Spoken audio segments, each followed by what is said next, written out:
Detective Anna Blake arrived in Hollow Creek on a chilly, rain-soaked autumn afternoon. The town lay shrouded in a thick mist, its narrow streets lined with weathered wooden houses that seemed to sag under the weight of years and secrets.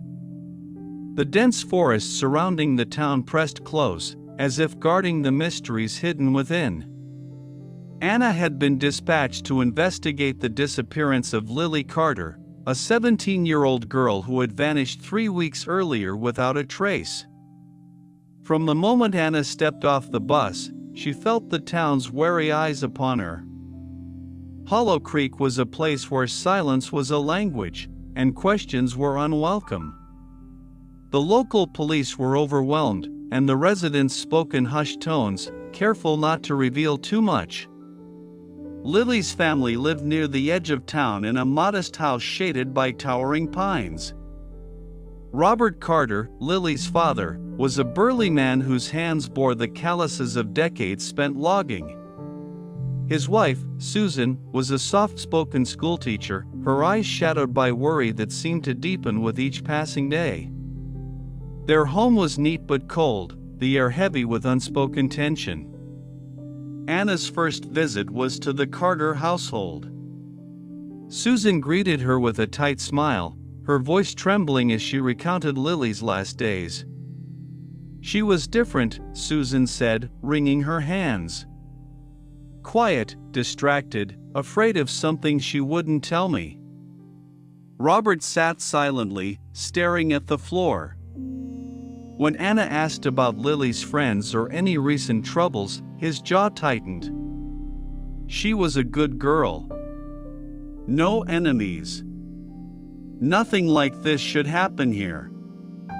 Neighbors whispered of strange occurrences near the old mill, a massive, abandoned structure on the outskirts of town. Flickering lights at night, eerie noises, and shadows moving where no one should be.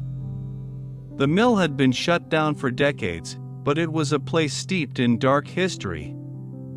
Determined to uncover the truth, Anna began retracing Lily's last known movements. She spoke with classmates, teachers, and local shopkeepers. Most described Lily as bright and kind-hearted, with dreams that stretched far beyond Hollow Creek's borders. Yet some recalled a change, secretive phone calls, furtive meetings, and a growing sense of dread in her eyes. One afternoon, while searching Lily's bedroom with the family's permission, Anna found a small, leather-bound diary hidden beneath the mattress. The pages were filled with scrawled handwriting, entries that grew increasingly frantic. Lily wrote of being watched, of a shadowy figure lurking nearby, and of whispered threats that chilled her to the bone. The old mill became the focal point of Anna's investigation. She visited it alone one evening, the sky a bruised purple as twilight faded. The air was thick with the scent of damp wood and decay. Inside, the silence was oppressive, broken only by the creak of rotting beams and the distant drip of water. Fresh footprints marred the dusty floor, shards of broken glass glittered in the moonlight, and strange symbols were carved deep into the wooden walls, symbols Anna couldn't decipher but felt instinctively were warnings.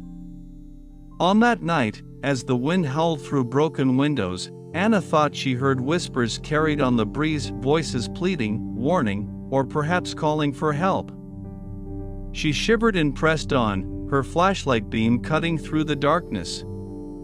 Digging into Hollow Creek's past, Anna uncovered a chilling pattern. For decades, people had disappeared without explanation, their cases quietly closed or forgotten. The town elders were tight-lipped, their eyes darkening when the subject arose. Some warned Anna to leave the past buried, to let the town's secrets rest. Further research revealed the existence of a secret society that had operated in Hollow Creek years ago, linked to the mill and strange rituals that blurred the line between superstition and reality. Anna's unease deepened. As the investigation progressed, Anna discovered Robert Carter's hidden life. He was drowning in debts owed to dangerous men, involved in secret meetings and shady deals. Susan's calm demeanor cracked under pressure, revealing bitterness and resentment born of years of hardship and fear. Anna's probing did not go unnoticed. She began receiving anonymous threats, cryptic notes slipped under her door, shadowy figures watching from a distance. The message was clear: stop digging or face consequences. One cold night, Anna returned to the mill with a small team. They found signs of a recent struggle, broken furniture, bloodstains smeared across the floor, and a concealed trapdoor leading to an underground chamber. Inside, they discovered Lily, alive but traumatized, hidden away in a small, dark room.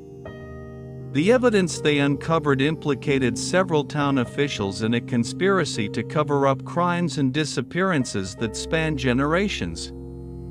The rescue sent shockwaves through Hollow Creek, shattering the town's fragile peace. Trials followed, secrets spilled into the open, and the community began a slow, painful process of healing.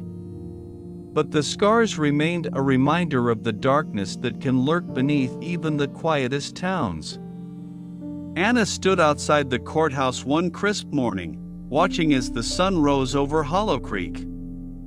She thought of Lily, of the courage it took to survive, and of the shadows that still lingered. The case was closed, but the story was far from over.